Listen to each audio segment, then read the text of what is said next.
자, 이 시간에는 지난 시간에 이어서 근로소득의 사원관리에 이어서 근로소득자들의 급여자료 입력 내역을 보도록 하겠습니다.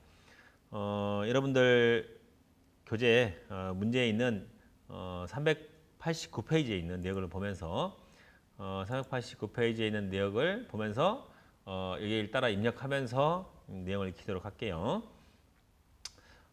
여기 내역이 주어졌는데 내역을 한번 자세히 한번 봐봅시다. 사원별 급여 내역을 있는데 1월 급여를 다음 달 10일까지 2월 10일 날 급여를 지급했대요. 통상 그달 일하고 그달 지급하는 경우가 있는데 뭐 어떤 회사들은 기준에 따라서 그달 급여를 다음 달 뭐 4일이나 5일, 10일경에 지급하는 회사가 있어요. 근데 여기는 1월 급여를 2월 달에 지급했다고 했으니까 거기에 따라서 한번 해보도록 할게요. 이 내용을 보시면 첫 번째, 회사는 구내식당에서 식사를 제공한대요.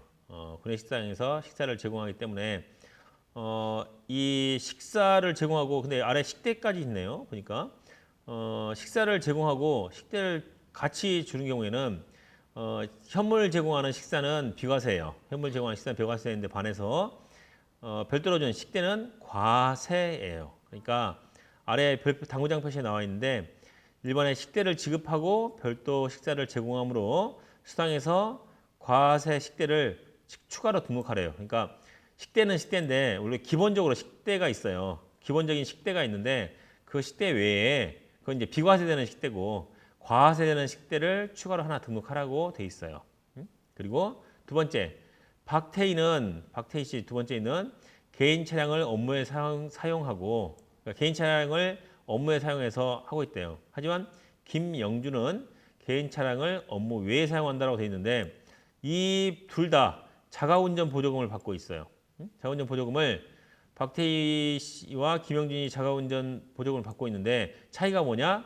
박태희는 이 자가운전 받는 이유가 개인 차량을 업무에 사용하고 있기 때문에 받는 건데 반해서 김영준은 자가운전 보조금을 받고 있긴 하지만 개인 차량 업무 이외에 사용한다. 개인적인 목적에 사용한다는 거죠. 그러면은 박태희 씨가 받는 자가운전 보조금은 자가운전 보조금 월 20만 원 이내의 금액으로, 그러니까 비과세예요. 과세되지 않는 비과세인데 반해서 김영준 씨의 자가운전 보조금은 과세예요. 그러니까 아래 3번에 나온 것처럼 자가운전 보조금 중에서 자가운전 과세를 추가로 등록하래요. 왜냐하면 김영준이 과세니까. 혹시라도 여러분들이 틀릴까봐 주어졌어요. 박태희는 비과세고 김영준은 과세다라고 설명을 해줬어요. 세 번째, 이성진은 아들이 한 명 있으며 6세 이하다라고 했으니까 6세 이하 양육비 공제를 해주기 위해서 두 번째, 이성진 아들 6세 이하므로 육아수당 비과세를 등록하래요. 그러니까 수당 등록란에 기본적인 그 등록에는 육아수당이 없기 때문에 별도로 등록을 하래요. 자, 그리고 이제 급여 내역이 급여 테이블이 이렇게 돼 있어요. 그러면 이제 아래 내역부터 하나씩 보면서 하면서 하도록 할게요. 자, 봐봅시다. 그러면 처음에 수당 공제에서 이 현재 지금 1번부터 6번까지는 보이는 거는 전부 다 원래 기존에 있는 거예요. 야간 근로 수당까지. 그리고 뭐 연간 비과세 한도까지도 정해져 있죠. 하지만 여기 뭐가 있어요? 7번, 8번에 있는 식대부터는 제가 이미 등록을 한 거예요. 8번은 식대는 과세 식대. 지금 여기는 문제에는 지금 이 과세 가로 열고 식대로 등록하라고 그랬는데 제가 이걸 인쇄를 잘못했어요. 식대 해놓고 바로 열고 과세를 줘야 되는데 제가 거꾸로 썼어요. 거꾸로 썼기 때문에 다시 제가 되잡았어요. 그래서 입력을 과세 가로 열고 식대가 아니라 식대 가로 열고, 같은 식대니까 여기는 식대 비과세고 여기는 식대 과세라고 구분해주기 위해서 식대 과세로 등록하래요. 어떻게 하냐면 여기다가 과세를 등록해 주시고 난 다음에 과세로 등록해주고 그 다음에 식대 이렇게 쓰는 거예요. 식대 과세를 써주는 거예요, 여러분들. 자, 그러니까 이미 등록이 돼 있기 때문에 했는데 여러분 한번 해보세요. 그리고 과세 구분해서 자, 이 F2에서 수정할 수 있게 돼 있고 아래다 하는 것처럼 이렇게 한번 해봅시다. 그럼 보시면 과세인지 비과세인지 쓰고 난 다음에 그 다음에 F2를 통해서 이렇게 하는 거예요. 이렇게 해서 하는 거니까 이게 안 할 거니까 자 이런 식으로 입력하라는 거예요. 그리고 유형은 급여고 급여예요. 급여에 해당돼요. 그러니까 식대를 별도로 그냥 급여를 더 주는 건데 명목만 식대로 한 거죠. 그죠? 그리고 급여이기 때문에 월 정기적으로 들어가 나가는 건지 정기고 그 사용여부는 사용한다고 해서 여로 하시면 되겠죠. 두 번째 여기 요구사항에 이성진 아들 6세 이하이므로 육아수당을 비과세 등록하라고 했죠. 그러니까 여기 비과세 등록하고 그다음에 육아수당 해서 육아수당 이름을 쓰면 돼요. 그리고 육아수당을 해서 유형은 육아수당 F2로 누르시면 F2에 육아수당이 비과세 누르고 하면 F2 하면은 F2 중에 어떤 게 있는지 나와요. 그래서 육아에서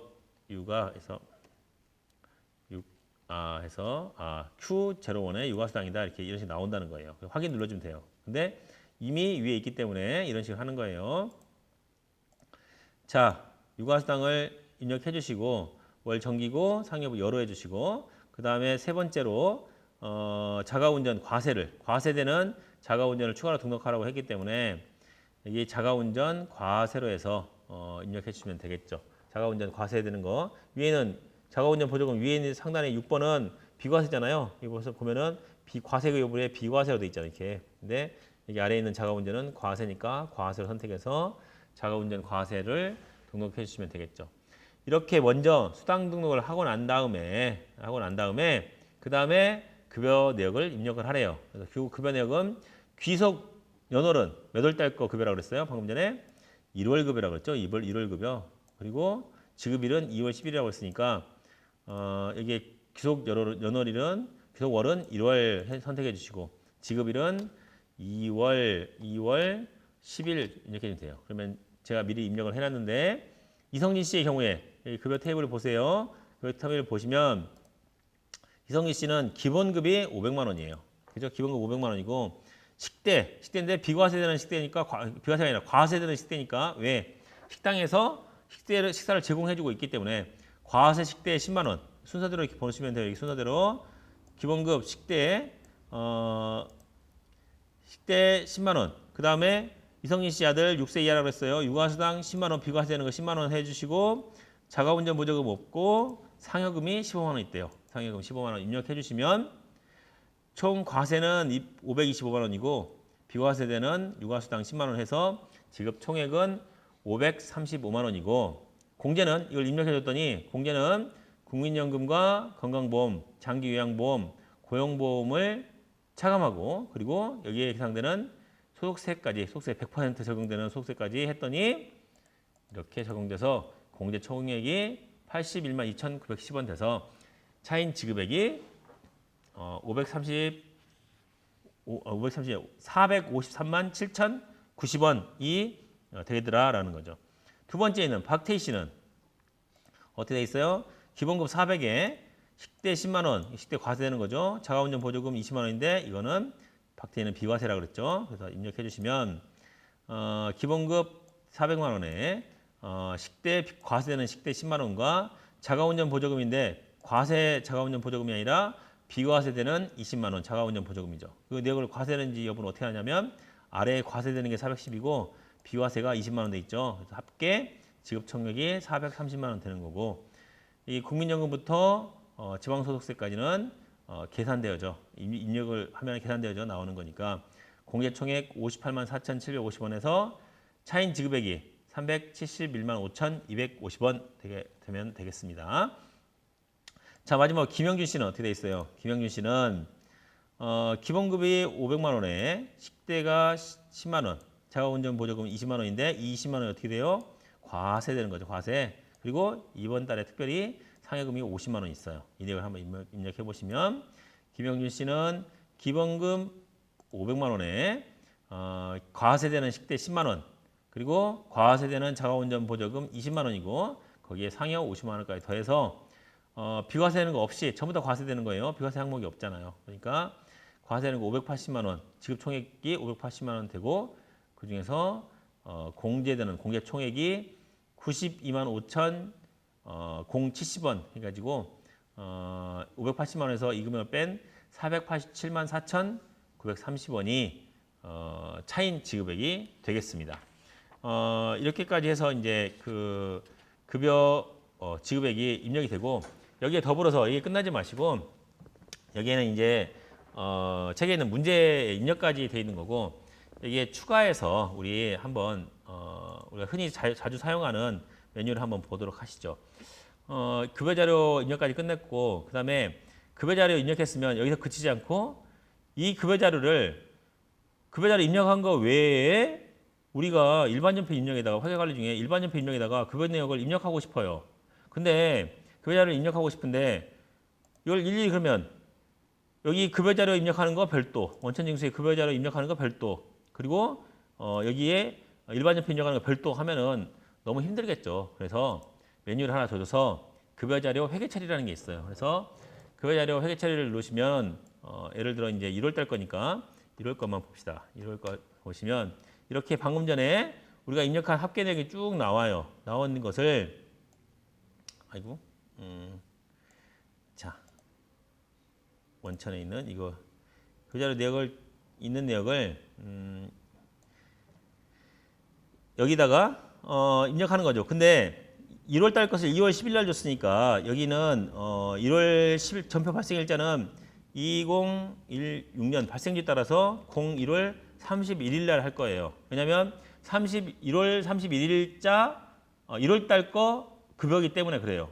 그러니까 1월 31일자에는 지급액이 현금이 아니라 미지급금이 되겠죠. 미지급금. 여기는 미지급금으로 바꿔주시고 미지급금으로 바꿔주시고 여기다가 미지급금 금액을 해주시면 되겠죠. 그리고 1월 달 급여를 2월 10일 날 지급하는 시점에 미지급금과 상계시켜주면 될 거 아니에요. 그런 식으로 해서 하시면 돼요. 그리고 거래처는 여기에 여기 건강 이 국민연금부터 해서 소득세까지를 지방소득세까지를 전부 거래처를 걸어주시면 제일 좋죠. 여기다가 이제 나중에 이제 차후에 나중에 여러분들이 배우시겠지만 거래처를 걸어주시면 여러분들이 관리하기 편해요. 다 800번 뜨고 해당되는 금액이고 한 다음에 이거를 체크하시고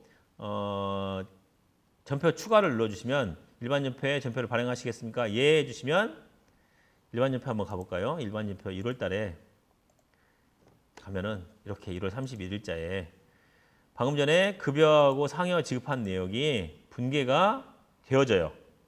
그리고 1월 31일자에 미지급했던 것을 어떻게 한다? 2월 10일자에 돈 나갔다. 뭐냐? 미지급금이다. 그래서 미지급금 해주시고 거래처는 방금 전에 여기다가 1월 10일이 아니라 2월 10일인데 잘못됐네. 거래처 입력하고 난 다음에 바꾸면 되겠죠. 아니면 삭제시키고 다시 하든가. 여기 기왕에 있는 31일자에 미지급인데 거래처를 여기에 직원들 하나 만들면 돼요. 플러스 해가지고 직원 급여를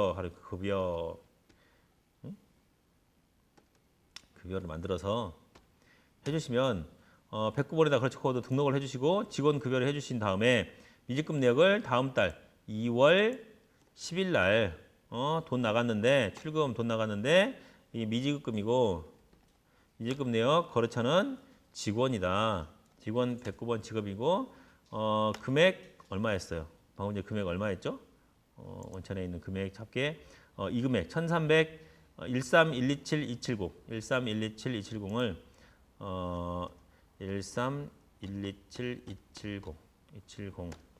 해가지고 맞죠? 13127 270 해서 해주시면 어떻게 돼요? 방금 전에 급여 분계가 간단하게 완성이 되죠. 1월 분기에서 급여 분계를 회계 처리로 하는 걸로 회계 처리를 발생시키면 이걸 일일이 다 쓰지 않더라도 바로 회계 처리가 되어지고 그걸 가지고 실제 지급 일자에 상계시켜주면 되는 거고 이런 분계가 완성이 된다는 거예요. 그러니까 혹시라도 여러분들이 전표 입력하는 거 따로 그리고 급여 입력하는 거 따로 생각하지 마시고 급여를 입력한 것은 전표 추가를 통해서 전송할 수 있다고 알아두시면 되겠습니다. 아래 이제 급여자료 일괄 입력이 있는데 급여자료 일괄 입력은 매달 입력하지 않고 한꺼번에 입력하기 위해서 하는 건데 이거는 뭐 급하게 뭘 하는 거 외에는 매달 급여를 입력하기 때문에 잘 쓰지 않습니다. 근데 특정한 목적이 있으면 급여자료 일괄 입력을 입력하시면 되겠죠. 자, 여기에 대한 것만 급여자료 근로소득에 대한 급여자료 내용만 원천징수 이행상황 신고서를 한번 만들어 보면은 어렵잖아요. 원천징수 이행상황 신고서 명칭이 어렵죠. 왜냐면 열자잖아요. 원천징수 이행 상황 신고서 11자군요. 11자 원천징수 이행 상황 신고서 11자에 있는 것을 클릭해 보시면 이런 식의 양식으로 되어 있어요. 그러니까 급여 원천징수한 내역을 신고하는 거예요. 근데 방금 전에 급여 원천징수한 것만 신고를 하려고 하면은 귀속 기간은 1월 달이었죠. 1월 귀속이었어요. 근데 지급은 언제 했어요? 2월 10일 날 했으니까 귀속은 2월로 해가지고 신고를 하시면 신고 구분은 정기 신고로 해서 하시면 방금 전에 지급한 내역이 이렇게 불러져 와요. 근데 이상하다. 총 지급액이 여기는 1,525만 원이고 여기는 급여 지급한 게 1,300만 원, 뭐 1,400만 원 이 두 개 합치면 맞나요? 두 개 합치면 아까 급여 입력한 게 어디 있죠? 있는지 맞는지 확인해 봐야 돼요. 그냥 그걸 끝나는 게 아니라 이 금액하고 전체 금액 전체 금액이 지급 총액이 1,500만 원이네요. 1,500만 원이고 거기에다가 차인 지급액이 1,300만 원인데 여기 급여 지급 총액이 1,500만 원인데 왜 원천징수 이행상황 신고에는 1,520만 원 똑같은 맞네요. 그죠? 1,520만 원인데 차이가 20만 원 있죠. 아니 20만 원 차이가 왜 나죠? 보면은 이 비과세 여기서 미제출되는 비과세 20만 원 있잖아요. 이만큼 차이 나는 거예요. 이만큼 되는 이 20만 원은 원천징수 이행상황 신고할 때 내역이 제출되지 않는 거예요. 그러니까 20만 원이 여기 지급 총액에서 미제출되는 비과세 20만 원을 차감한 1,525만 원만큼만 신고가 되어진다는 거예요. 그리고 소득세 금액은 원천징수된 소득세 금액이 여기 나온 것처럼 차인 지급에서 원천징수 소득세 109만 9,030원 이 금액이 맞는지 확인하시면 원천징수액 109만 9,030원이 되는구나라고 하시고 이 내역이 맞으면은 마감시켜 주시면 돼요. 마감하고 신고하시면 되겠죠. 이렇게 돼 있어요. 그러니까 원천징수 이행상황 신고는 매월 신고는 별로 어렵잖아요. 이렇게 지급일 기준으로 해가지고 2월 달에는 지급 기준으로 해서 신고하시면 돼요. 언제 신고하느냐 보시면 알겠지만 2월 달에 지급했으니까 신고일이 언제예요? 3월 10일이죠. 지급일에 다음 달 10일에 신고하는 거예요. 그러니까 귀속일이 아니라 지급한 달에 다음 달 10일까지 신고하시라는 거예요. 그러니까 간단하게 그냥 제가 있는 것 가지고 근로소득 있는 것 가지고 원천징수 이행상황 신고서 만드는 법 제일 간단한 거 설명해 드렸어요. 근데 대부분의 경우는 이제 1월 달에 지급하고 1월 달에 귀속을 1월 달에 지급하잖아요. 근데 그렇게 입력해야 돼요. 그러니까 여기를 귀속을 1월로 바꿔 주시면 여기 안 떠요. 여기는 이제 이론 굴려 제가 입력해 놓은 것만 뜨게 되겠죠. 그다음에 기타 수급 같은 거 금액만. 이건 또 이따가 다시 한번 또 설명하도록 할게요. 자, 여기는 이제 귀속이 2월 달이니까 2월 달로 해서 보시면 방금 전처럼 이렇게 내역이 방금 전에 신고했던 근로소득 내역만 불러와지더라라고까지 알아주시면 좋겠습니다. 신고는 매월이니까 매월 신고고 혹시 반기별 승인 신청 얻었으면 반기별로 그 이제 반기별 귀속 기간이 1월부터 왜 두 개가 있냐면 반기 같은 경우에는 1월부터 6월까지 지급도 1월부터 6월까지 이렇게 돼 있기 때문에 하반기는 7월부터 12월까지 지급 기간도 7월부터 12월까지 이렇게 표시되니까 이 기간 내 반기 때문에 기간이 이렇게 표시가 된 거예요. 이건 뭐 반기냐 그리고 뒤에는 이제 수정 신고의 경우 연말정산이 포함되는지 여부 소득 처분에 따른 원천징수 이행 상황 신고가 포함되어 있는 여부 그리고 여기 환급 신청은 인쇄를 보시면 알겠지만 이게 원천징수 이행 상황 신고서도 되지만 원천징수 세액 환급 신청서도 돼요. 그러니까 혹시라도 환급세액이 납부세액이지만 환급세액이 연말정산에서 환급세액이 발생했다라고 한다면 환급된 세액을 환급해 주세요라고 한다면 환급 신청에 체크하고 보시면 여기에 인쇄해서 원천징수세액 환급 신청서에도 체크가 되어져 있어요. 두 가지 같은 서식인데 이름을 똑같이 같이 써요. 왜냐하면 아래 환급 신청세액이 적어지면 환급 신청서가 되기 때문이에요. 자, 거기까지 이제 가장 간단한 경우에 원천징수 이행 상황 신고까지 간단하게 본 김에 사실은 예정이 없었지만 본 김에 설명을 해드렸습니다. 또 잠깐 쉬었다가 이론 클로즈부터 이어가도록 하겠습니다. 잠깐 쉬겠습니다.